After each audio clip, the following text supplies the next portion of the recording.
We are doing it. Sorry, I'm a couple minutes late. You know, someone's got a case of the Mondays. As I rock a water coffee combo.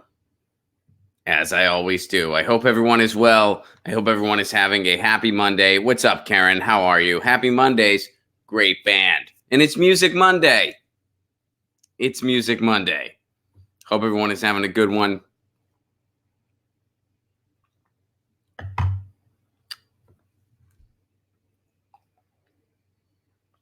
I always have a case of the Mondays.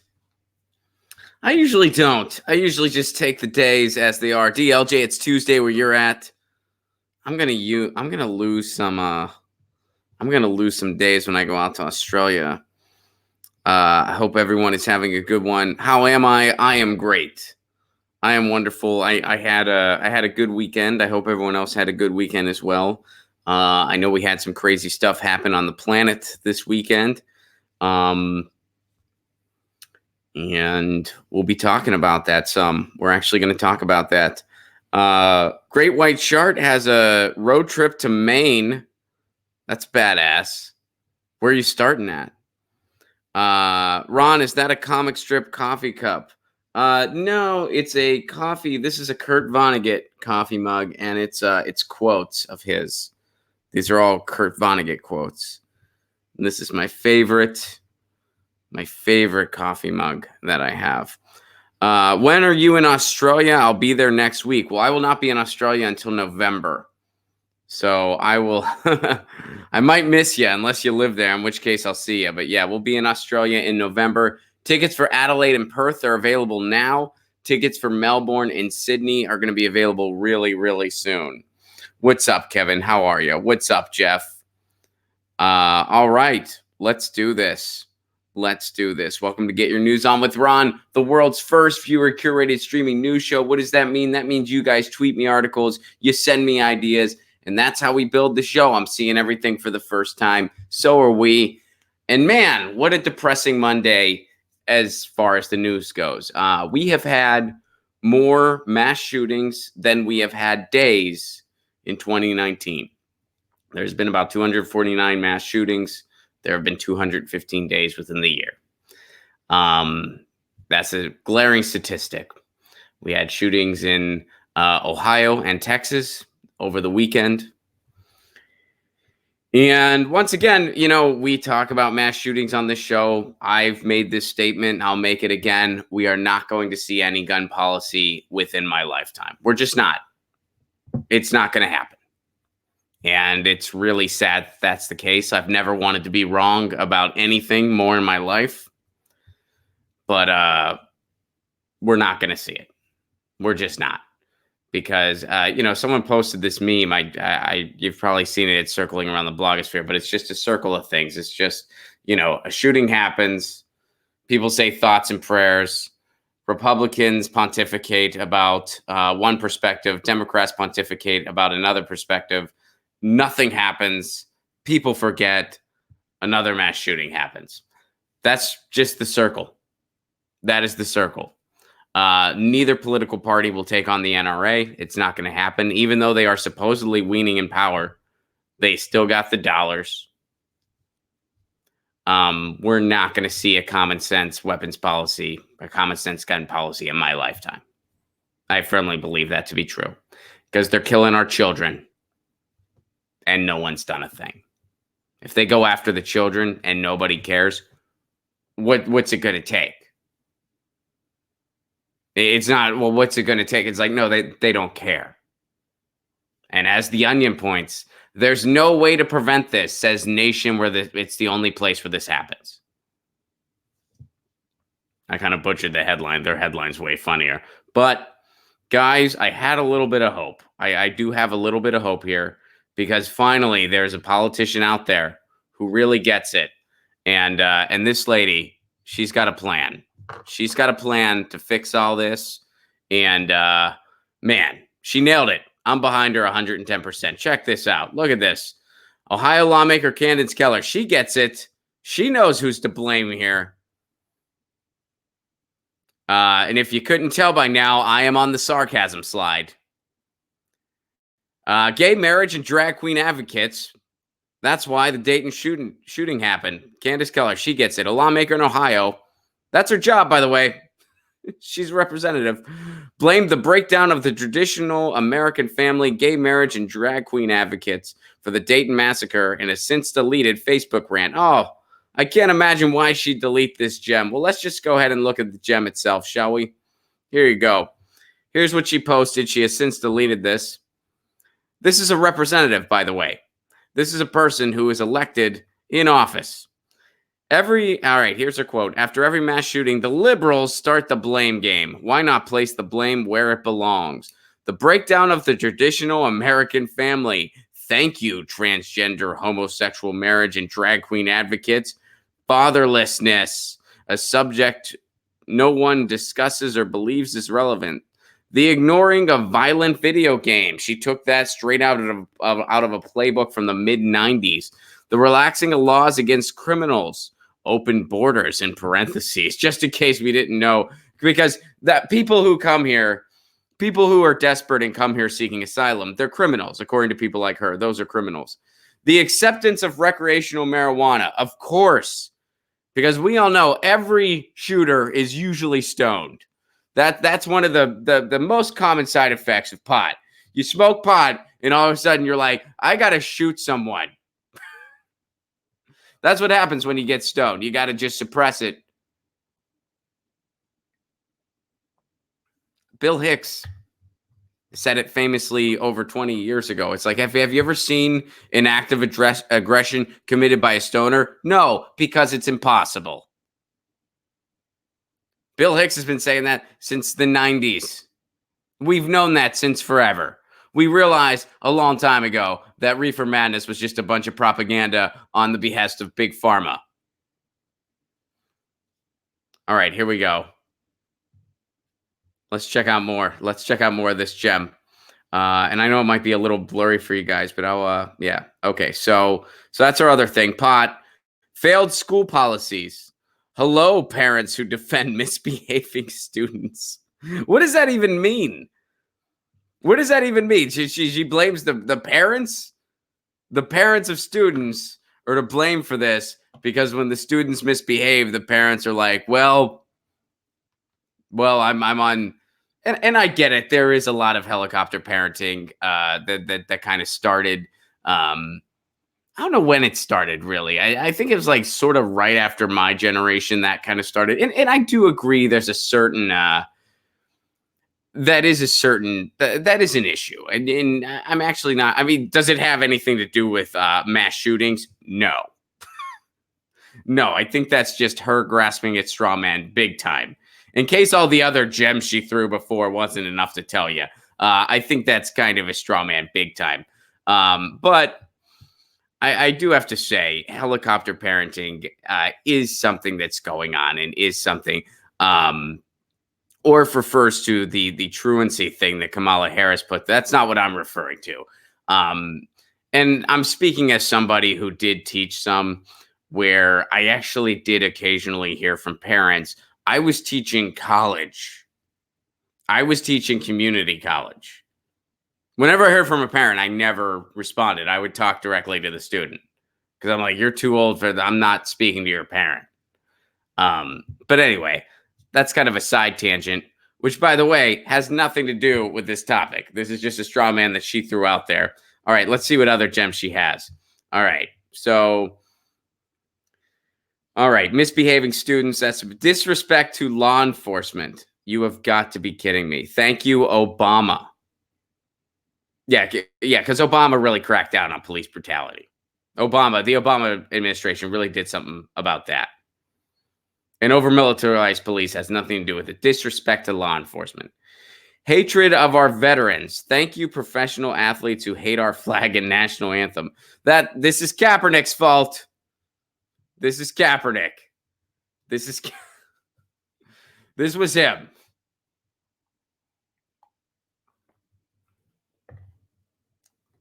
Obama, Kaepernick. If I didn't know any better, I'd say she kind of likes to blame black people. I don't know. Can't help notice that trend. All right, let's see. This is man, this is true poetry, by the way. She should write a book. Um, the Democratic Congress, many members who are openly anti-Semitic. Right. Okay. The culture, which totally ignores the importance of God and the church until they elect a president. I don't even know what that part, until they elect a president. I don't know what that means exactly. Is she saying the religious right is sort of asleep until they vote for president? I don't know if that's true or not. Maybe it is. State office holders who have no interest whatsoever in learning about our Constitution and the Second Amendment, and snowflakes who can't accept a duly elected president. Did I forget anybody? The list is long and the fury will continue. And she was so furious that she deleted this gem of a Facebook post that she made. She deleted this gem. Did I forget anybody? Yeah, you forgot everybody. You forgot everybody. You forgot the economy of war that perpetuates violence all around the world. You forgot weapons manufacturers who are completely unregulated. You forgot guns getting into the wrong hands through sales via magazines and gun shows and not extensive enough background checks. You forgot poverty in this country. You forgot rugged neoliberalism and capitalism that has brought people in this country to their knees. You forgot a unbending work culture. You forgot everything. You mentioned nothing that has anything to do with gun violence. Helicopter parents? Yeah, that's annoying. That's not why these mass shootings happened. Gay people? Are you kidding? How was all this shit not canceled by like 2003? How are people like this still in office? It blows my mind. I thought we got this. And, you want to scapegoat the LGBT community. Not only is that disgusting on every level and couldn't be further from any level of accuracy, but also considering what happened in Orlando and you're going to go there. Come on. Like I can't believe in 2019, there's still people like this woman who are in office. It's amazing. So anyway, that's Candace Keller's words of wisdom. Finally, a politician who's doing something. Finally, someone. That's unbelievable. She's an elected official, and you wonder why we don't do anything about gun policy. You'll wonder why. You have nonsense like this. You have thoughts and prayers, which, by the way, I've said this before. I'll continue to say it. If you say thoughts and prayers, you should be required by law to make a cash donation to someone who's doing something about what you're thinking and praying about. The hands that do are way more effective than the lips that pray. That's a quote from a famous feminist. I forget the name off the top of my head. But usually when I have that conversation with people, I tell them Jesus said it. Just to shake it up. Like, hey, man, the hands that do are more effective than the lips that pray. Jesus. They're like, oh, well, it's open for interpretation. That's all right. So there you go. Somebody is being vocal about our shooting issue. And again, we're not going to see. No policy is going to happen in my lifetime.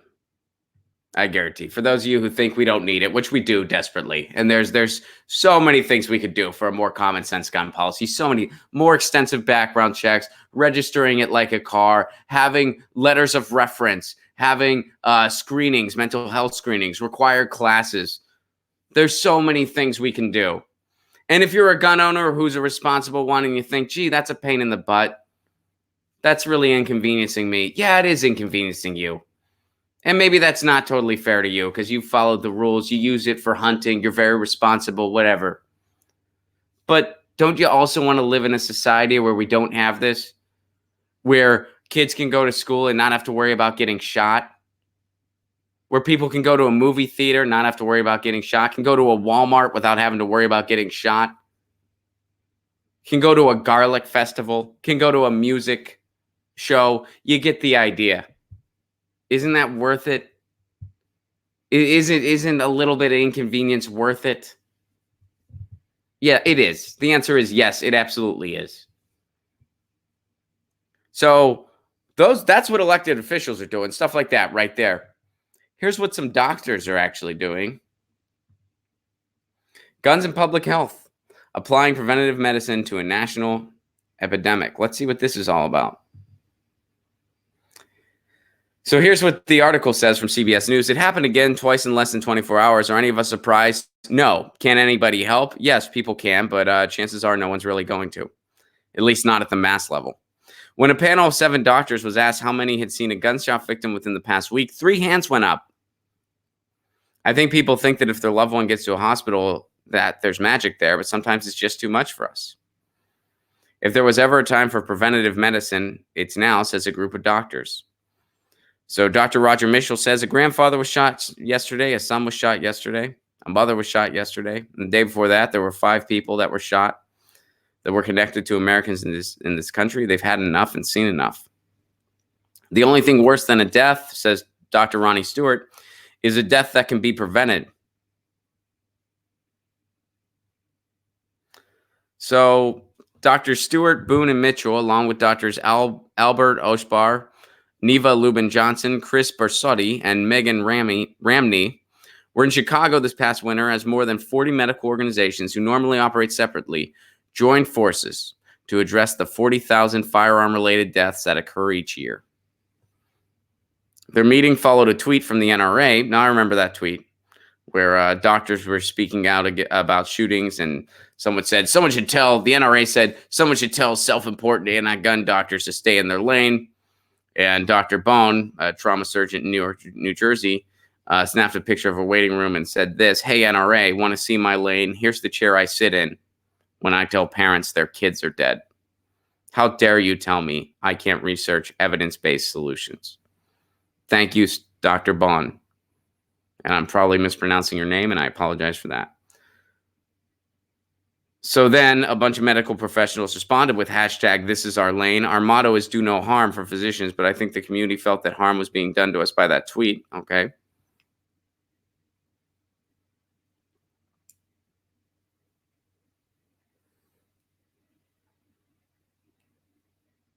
So what they're trying to do is they're trying to focus on preventative care to try to prevent stuff like this from happening, to try to kind of nip this sort of stuff in the bud.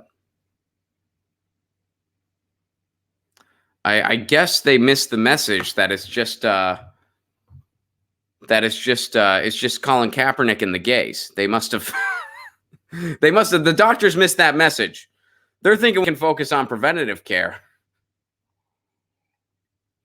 That's something they can do. Didn't they hear Candace over in Ohio? It's the gays and Kaepernick and Obama. It's them. That's the problem. So let's see if there's anything else to this article before we move on.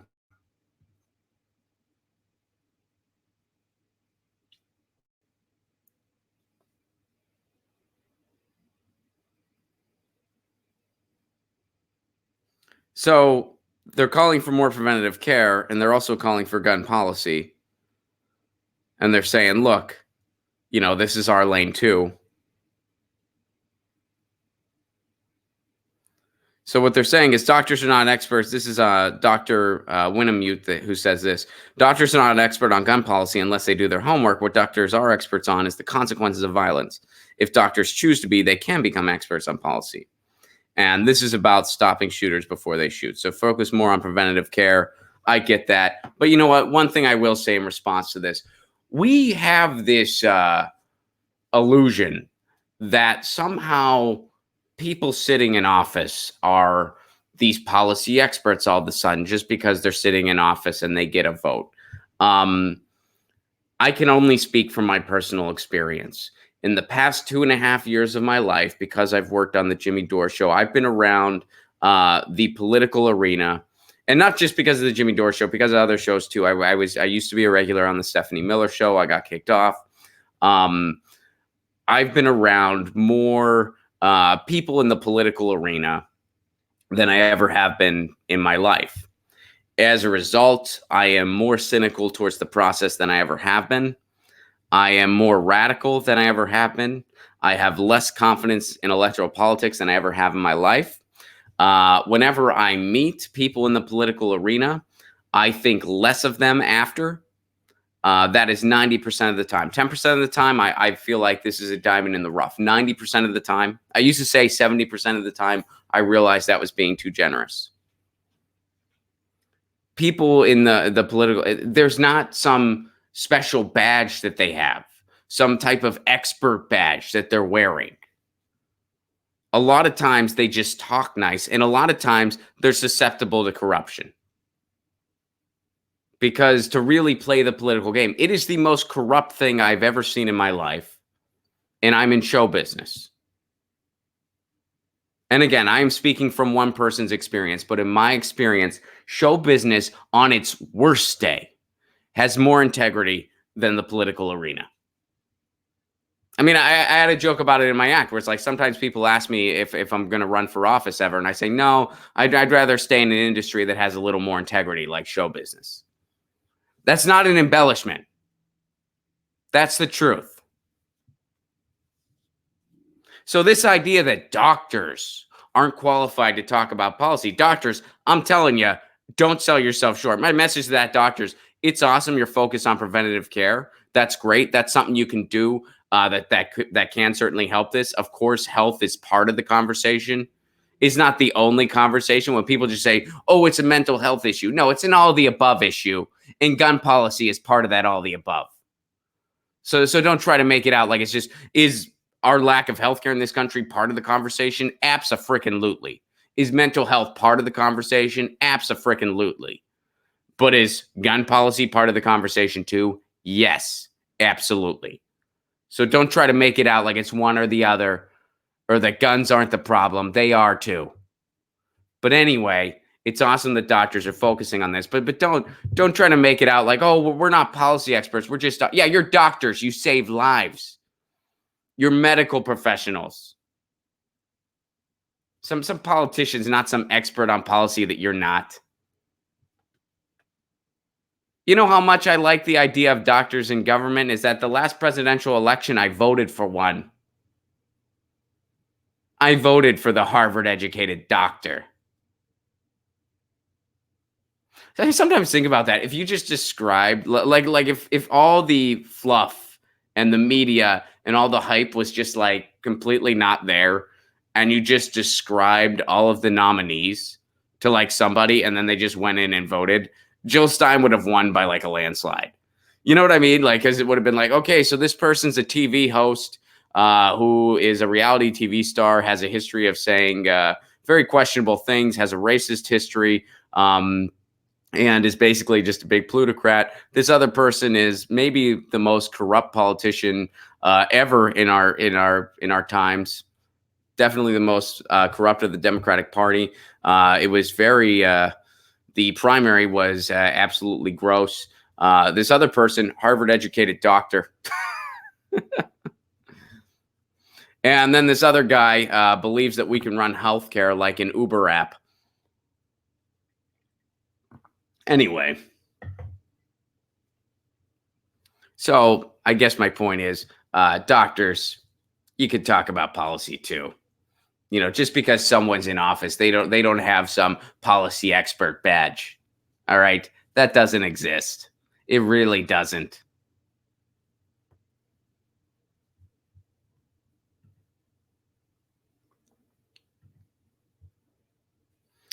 All right.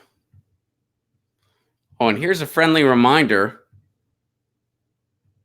Here's something that these quote unquote policy experts do all the time. These elected officials, we're supposed to take them seriously, put them on some pedestal, and they're supposedly policy experts. That they can get us out of this in terms of policy, but doctors can't. That's a nice fantasy. That's a nice fantasy. Pentagon's going to receive 1.4 trillion in a 1.48 trillion under a 2-year budget deal. The Senate has sent President Trump a 2-year budget that would increase both domestic and military spending by raising the debt ceiling, rolling back spending caps. Trump has promised to sign the deal. This will increase government spending by $320 billion over the next 2 years. The Pentagon will receive a staggering $738 billion for the coming fiscal year. According to the National Priorities Project, the U.S. spends more on its military than 144 other countries combined. The U.S. spends more on its military than 144 other countries combined. Wonder why we have a shooting epidemic in this country. Gee, that's another, we can add that to the list of reasons. We have an economy based on war. We have an economy based on war around the world. You know, when I was in Scotland, you know, I went to a museum, and it dealt with their government a lot. And there was a wheel there, like it was a picture graph, and it was a wheel, and it said how they spent all their spending on. And it was a color-coded wheel, and there'd be green, and that would be like, that's our spending on health. There would be blue, that's our spending on the arts. Red was the military spending. Orange was their spending on infrastructure. You get the idea. I was like, we can't have that in the United States. If we had anything like that in the United States, it would just be war and then a little sliver that just says everything else. That's why you don't see that in the United States. In a country like Scotland, they can have that. They can have something like that in Scotland and be transparent about it. Same with England, same with Ireland, same with France, same with Italy, same with most of the Western industrialized world. Why am I saying most? All. Then you have the United States, where it would just be war and everything else. And then you have Republicans say, hey, we can't afford healthcare. We can't afford this. We can't afford that. We can't even afford funding for public broadcasting. So let's let the Koch brothers pick up that slack. And then you have Democrats that say, well, I guess we got to compromise. These are our lawmakers. These are the policymakers. These are the supposed experts. 144 countries combined. We spend more on war and bombs, and nobody wonders how are we going to pay for it. Nobody wonders that. It's a friendly reminder. All right. So let's go to something kind of cool. This is awesome. Michael shares this. Or excuse me, David. I'm sorry. I got that wrong. David shares this, not Michael. Michael shared one of the last ones. Oh, and Michael's our song of the day, too, which we'll do that. We'll do that last. So check this out. Researchers create human monkey chimeras in China.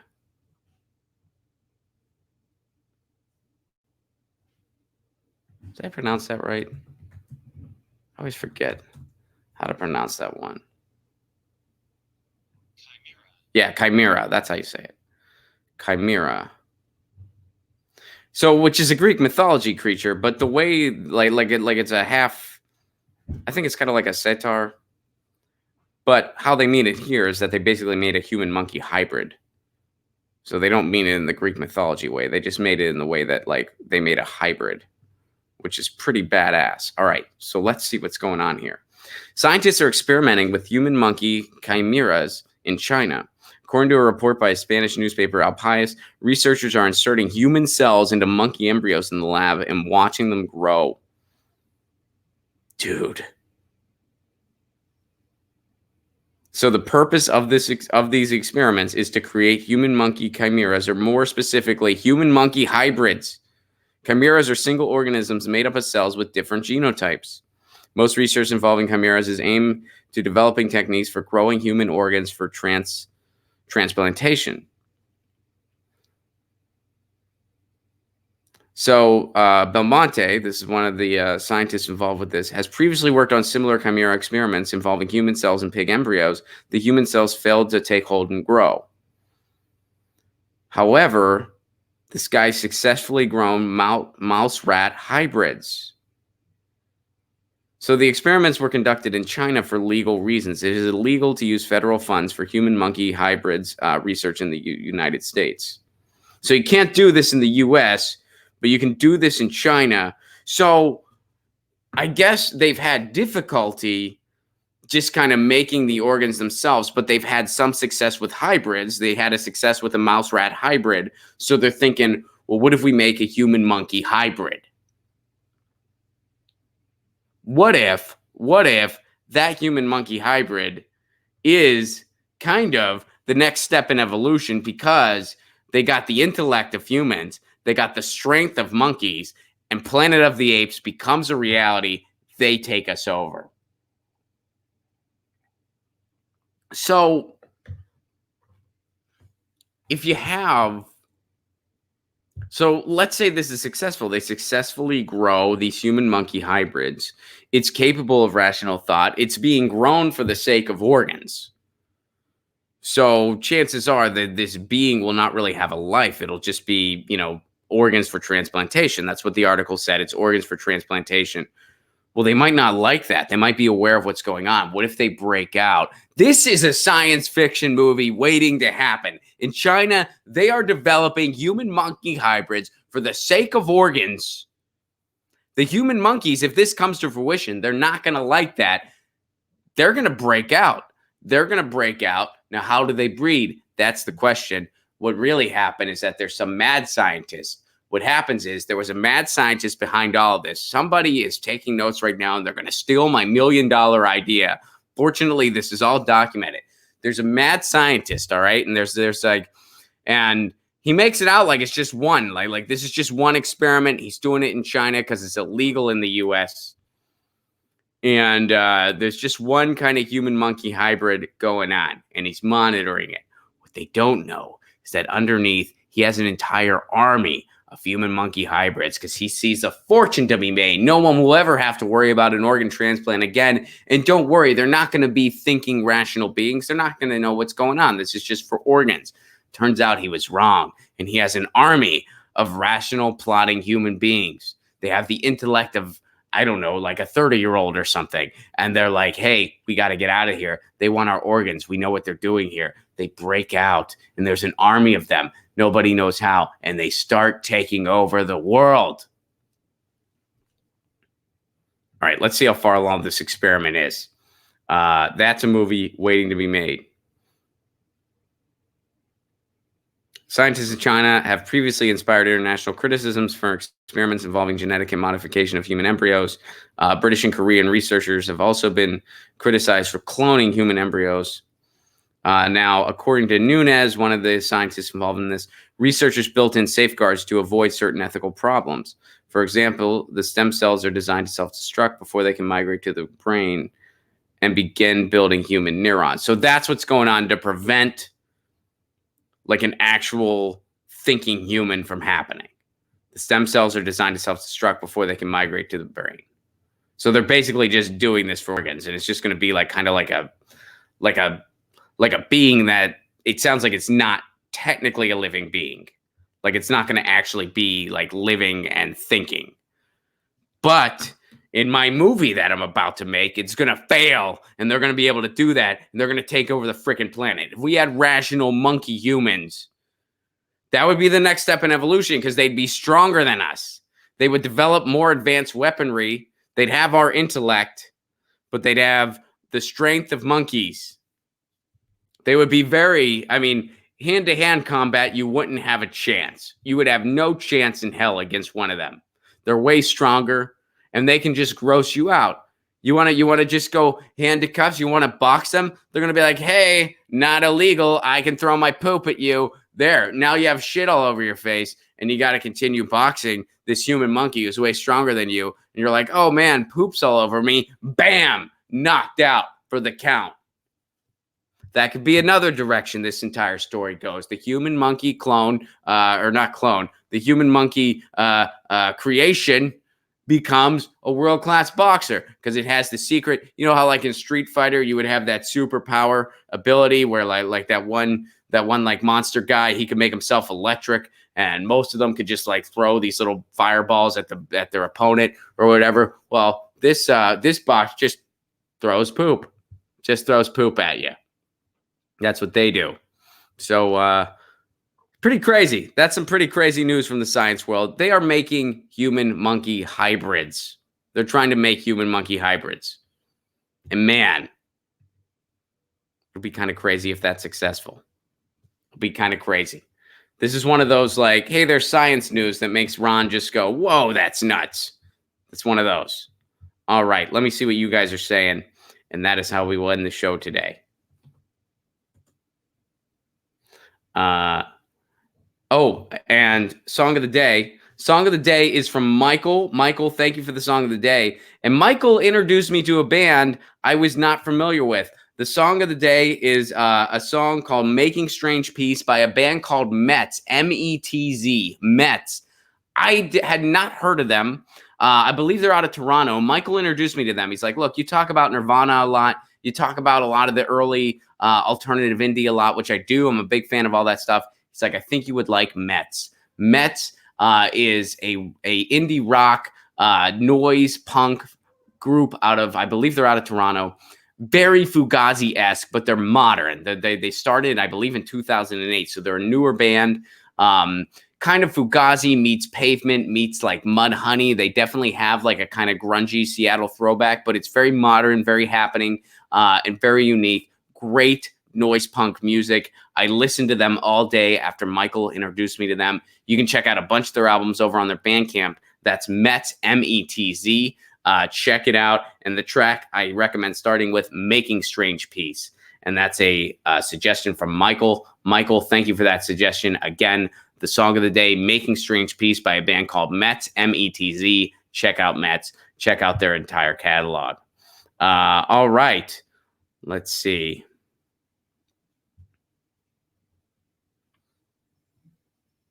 George Allen, thank you very much for the Super Chat contribution. Not long ago, Ron, those morning show guys at Fox were pushing the AR-15, said to buy 2 of them. I'll stick with the Fender Strat, man. It's more peaceful. George Allen, I completely agree. Although my next toy, when I can afford it, and by toy I mean guitar, is going to be a Telecaster. I've had Strats too. I've had Epiphone Les Pauls, Gibson Les Pauls. My favorite guitar to play is a Gretsch. I cannot justify buying one. I am not a good enough player to justify buying that instrument, nor do I play professionally. I cannot justify buying that instrument, but I do really want a Telecaster as my next big toy. But Strats are great too. I like Jag Stangs as well. George Allen, thank you very much for the Super Chat contribution. Before this sad weekend, I read the Green New Deal and the Medicare for All bill. They're brilliant pieces of work. I would recommend reading these actual bills for everybody. For anyone, it shuts down the BS news feed. Thank you for that, George Allen. Phil C. Jimmy's latest video on CNN wouldn't play for me. YouTube blocked it. Thoughts? I have no idea, Phil C. I don't know if that was just a glitch or if maybe, yeah, I have no idea. I would say try again later, and if it happens again, maybe contact YouTube. Yeah, I mean, I don't know. I didn't know. I don't know of any video being blocked, so I don't know what to tell you there. Anne-Marie Cunningham, thank you very much for the Super Chat contribution for being kicked off of Stephanie Miller's show. Thank you, Anne-Marie. I appreciate that very much. Thank you very, very much. George Allen, thank you again. The bills and proposals by Bernie are a bit difficult to read through. Another problem I'm having is whenever I read them, I hear Bernie's accent. Let's be perfectly clear here.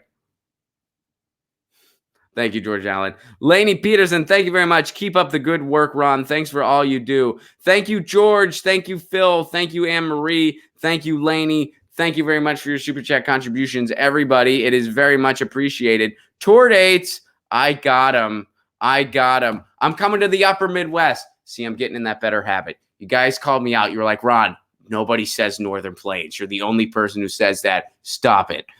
It's because I used to do colleges, and that's what they call that region in the college activities board. So anyway, but yeah, upper Midwest, I'm improving. I'm going to the upper Midwest in September 4th, Omaha, Nebraska, September 5th, Sioux Falls, South Dakota, September 6th, Madison, Wisconsin, September 7th, Minneapolis, September 8th, Iowa City. Look who's here. Look who's here. She's like, don't go on tour.